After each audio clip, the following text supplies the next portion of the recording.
pasal 22 ayat pertama sampai ayat yang ke-14, demikian firman Tuhan. Perumpamaan tentang perjamuan kawin. Lalu Yesus berbicara pula dalam perumpamaan kepada mereka. Hal kerajaan sorga seumpama seorang raja yang mengadakan perjamuan kawin untuk anaknya. Ia menyuruh hamba-hambanya memanggil orang-orang yang telah diundang ke perjamuan kawin itu. Tetapi orang-orang itu tidak mau datang.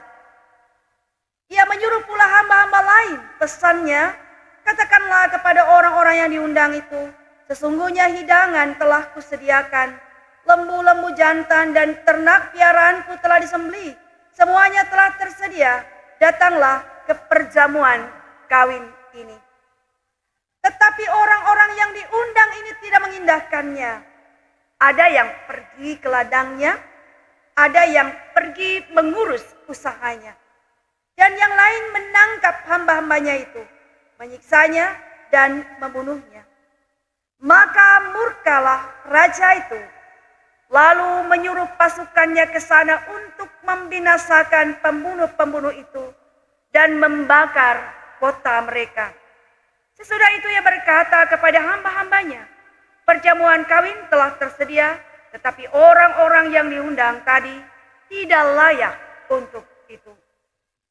Sebab itu pergilah ke persimpangan-persimpangan jalan dan undanglah setiap orang yang kamu jumpai di sana ke perjamuan kawin itu. Maka pergilah hamba-hamba itu dan mereka mengumpulkan semua orang yang dijumpainya di jalan-jalan, orang-orang jahat dan orang-orang baik, sehingga penuhlah ruangan perjamuan kawin itu dengan tamu. Ketika raja itu masuk untuk bertemu dengan tamu-tamu itu, ia melihat seorang yang tidak berpakaian pesta. Ia berkata kepadanya, "Hai saudara, bagaimana engkau masuk kemari dengan tidak mengenakan pakaian pesta?" Tetapi orang itu diam saja. Lalu kata raja itu kepada hamba-hambanya, "Ikatlah kaki dan tangannya dan campakkanlah orang itu ke dalam kegelapan yang paling gelap. Di sanalah akan terdapat ratap dan kertak gigi, sebab banyak yang dipanggil tetapi sedikit yang dipilih." Sidang jemaat Tuhan yang diberkati, kita belajar tentang firman Tuhan sebagaimana kita telah mendengarkannya dalam pembacaan tadi. Dalam nas kita hari ini, Tuhan Yesus berbicara lagi dalam perumpamaan untuk memberikan pengajaran dan penjelasan. Yang dalam hal ini tidak lain adalah perumpamaan dalam kerangka Yesus menjelaskan tentang hal kerajaan sorga. Saudara-saudara sekalian, undangan pernikahan atau dalam nas kita ini undangan perjamuan kawin seorang anak raja, sehingga raja sendiri yang mengundang orang-orang untuk datang ke perjamuan kawin anaknya. Dalam kehidupan kita, tentu ini adalah suatu budaya, suatu tradisi yang kita alami dalam kehidupan kita. Tentu kita sudah biasa menjadi orang-orang, baik kita menjadi pengundang ataupun kita orang-orang yang diundang. Entah untuk perjamuan pernikahan misalnya, atau untuk acara-acara tertentu. Bapak Ibu Saudara, bagaimana ketika kita menerima undangan itu, paling tidak kita akan merasa bahwa kita harus hadir kalau kita diundang. Karena memang orang yang diundang itu harus menyadari bahwa mereka diundang ya karena mereka adalah orang-orang yang dihormati dan juga dihargai. Dan ketika kita juga menerima undangan itu, kenapa kita harus hadir? Karena kita merasa ini kita dihargai oleh orang. Sehingga kita harus hadir ke sebuah undangan. Nah, dalam nas kita ini justru kita menemukan ada sikap yang lain. Yang mengundang diundang ini adalah seorang pembesar, seorang pimpinan nomor satu dalam suatu kerajaan, seorang raja. Dan yang akan menikah itu juga adalah putranya sendiri. Kita menemukan ada orang-orang yang ketika diundang justru tidak mau datang, itu jelas. Ada pertama kali diminta hamba-hambanya untuk memanggil orang-orang yang diundang itu, mengingatkan mereka bahwa ini ada hari ini ada acara, hari ini ada perjamuan kawin anak raja, maka mari datang. Tapi kita lihat orang-orang yang diundang itu tidak mau datang. Kemudian yang kedua, hamba-hamba lagi disuruh untuk memanggil orang-orang yang telah diundang itu dan sampaikan kepada para undangan bahwa hidangan terbaik ini sudah disediakan. Apa yang menjadi kekayaan raja ini seperti lembu-lembu jantan, ternak piaraan, lembu sapi, ini sudah disembelih, sudah dimasak. Hidangan yang enak yang memang disediakan secara khusus bagi para undangan. Tapi menarik, Bapak Ibu Saudara. Untuk kedua kalinya, para hamba yang diutus untuk memanggil mereka, mereka juga tidak merespon sama sekali. Mereka menolaknya.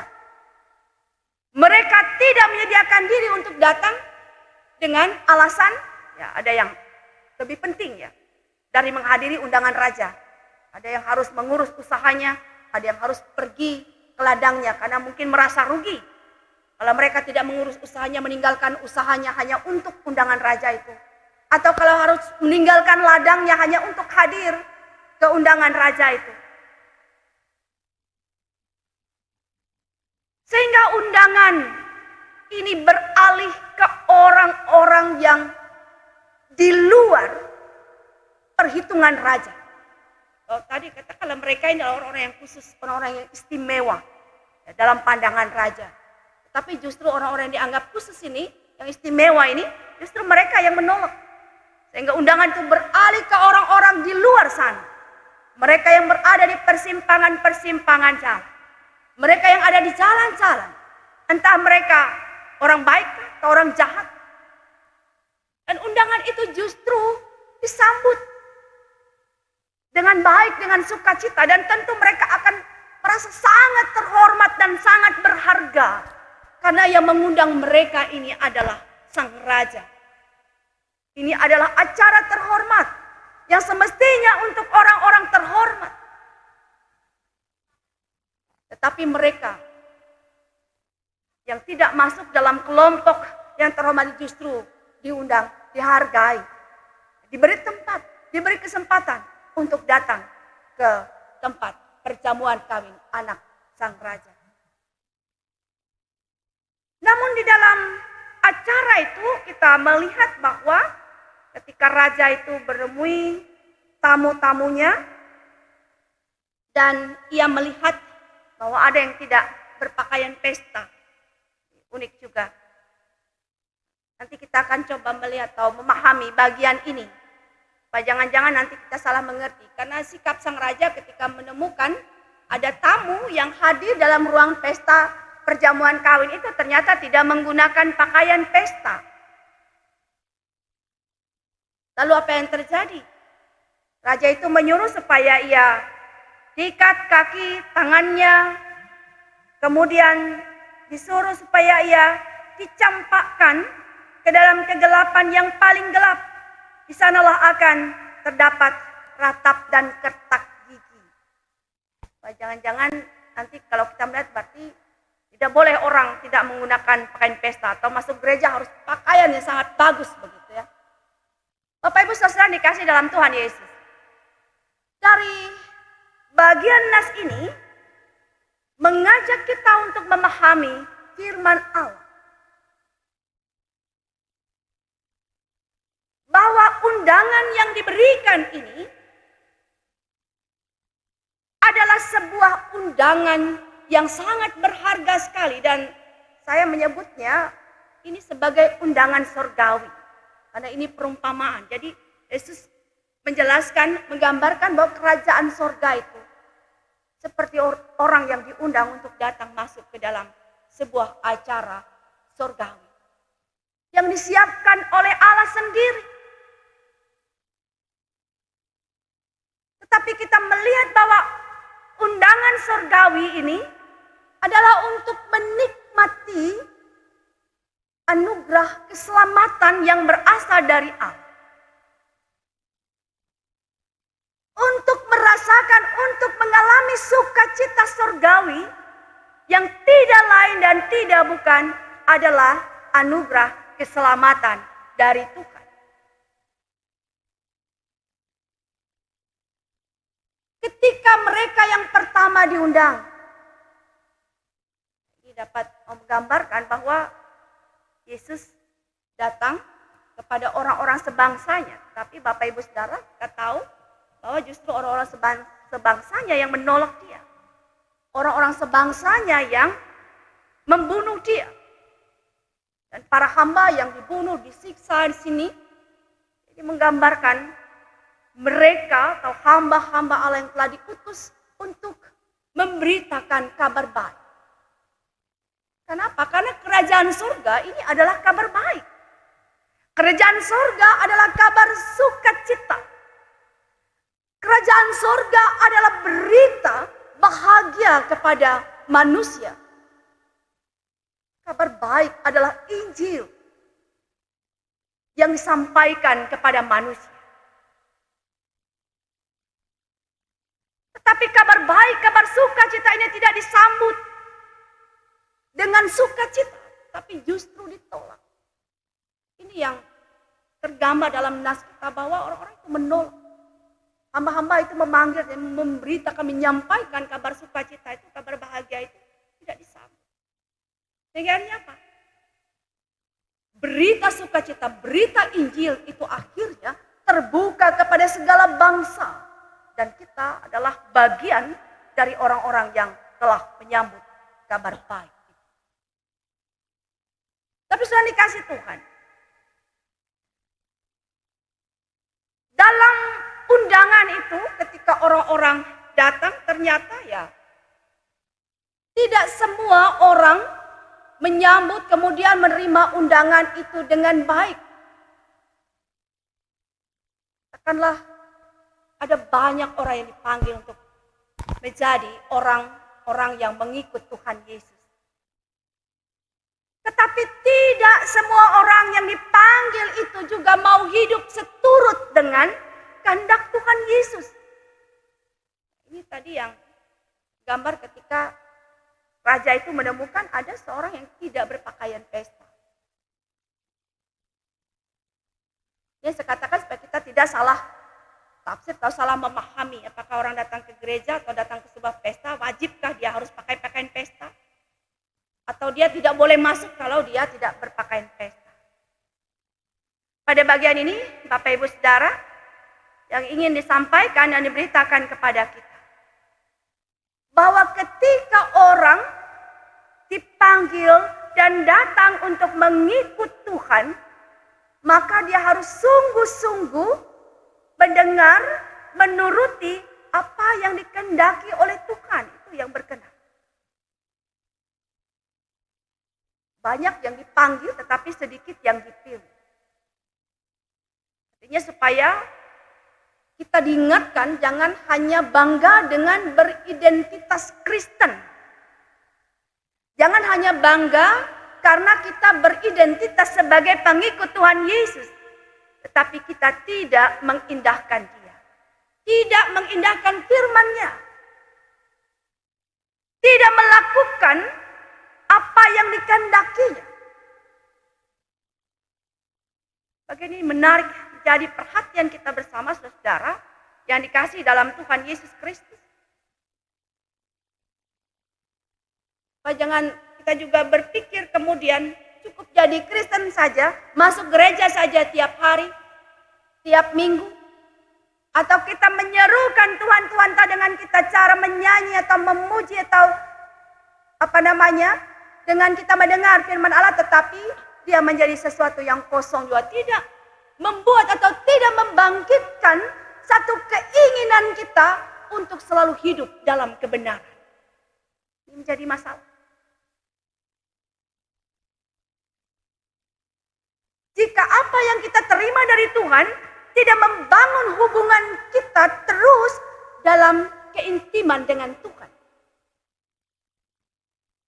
Katakanlah kalau ia diikat kaki dan tangannya dicampakkan ke dalam kegelapan yang paling gelap, ini menggambarkan lawan dari kerajaan sorga itu adalah neraka, penghukuman, kebinasaan. Dan tentu kita tidak ingin Bapak Ibu Saudara bahwa iman kita sampai hari ini kita menjadi murid Tuhan, menjadi pengikut Yesus, menjadi sia-sia. Atau akhirnya nanti kita dicampakkan ke dalam kegelapan. Sebab itu hal yang sangat akrab dalam pendengaran kita adalah mendengar dan melakukan. Menerima pengajaran itu dan melaksanakan pengajaran itu. Itu menjadi hal yang penting. Undangan sorgawi yang berasal dari Allah, yang berasal dari Tuhan, ini adalah anugerah keselamatan dalam hidup kita. Sehingga bagaimana? Apakah kita suka menyambutnya? Mau hadir? Mau datang? Tetapi tentu ingat, tidak hanya sekedar hadir dan datang. Tetapi kita mengalami pembaharuan ketika kita datang dan berjumpa dengan Yesus. Berjumpa dengan Tuhan. Kita harus mengalami perubahan.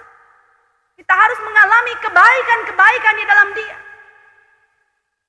Dalam segala hal. Bahkan dalam semua sisi hidup kita. Kita harus mengalami pembaharuan. Jadi kalau datang begitu saja tetapi kita tidak mempedulikan, ya persis sama tadi ketika seorang yang tidak memakai pakaian pesta. Mengikut Tuhan tetapi tidak peduli dengan titah Tuhan. Datang kepada Tuhan tetapi tidak mengindahkan peraturan-peraturan Tuhan. Ini pengajaran yang sangat berharga sekali untuk kita pada hari ini. Sehingga kita tidak hanya dipanggil lalu datang, tetapi kita juga dipanggil dan sekaligus juga kita dipilih. Tuhan juga berkenan untuk memilih kita untuk menerima anugerah keselamatan itu daripada. Sidang jemaat, di masa pandemi COVID-19 ini, dan sudah ada di masa new normal ini yang memungkinkan kita untuk datang kepada Tuhan. Dalam persekutuan bersama banyak orang. Karena saya telah menerima informasi bahwa untuk GKI Banjarbaru, mulai minggu depan ini sudah beribadah bersama di gereja. Puji dan syukur kepada Tuhan. Sehingga persekutuan kita harus semakin kuat dengan Tuhan.